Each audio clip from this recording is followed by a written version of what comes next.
The Giggle-Rolling Hedgehog. Once upon a time, in a peaceful forest, there lived a young hedgehog named Spike who was a little ticklish. Not just a little ticklish. He was the tickliest hedgehog in the entire forest. Even a light breeze made him giggle. This made life interesting for Spike, because every time he wanted to pick up an acorn or scratch his ear, he'd end up laughing so hard that he'd tumble over and roll down a hill. One sunny morning, Spike wanted to collect a few blueberries for breakfast. He crept up to a bush and carefully reached out a paw, but just as he touched the blueberry, a little butterfly landed on his nose. And what do you think happened? Yep.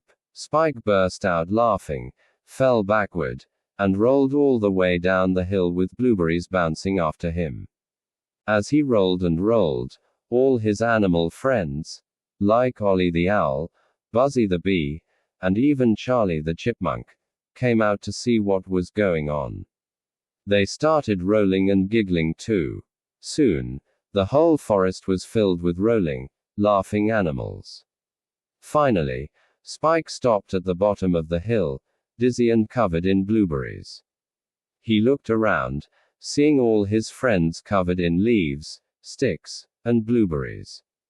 With a big grin, he said, "I may be the tickliest hedgehog, but now we're all ticklish friends." From that day on, every morning, the animals of the forest would have a big, rolling laugh, together, all thanks to Spike's ticklish little nose.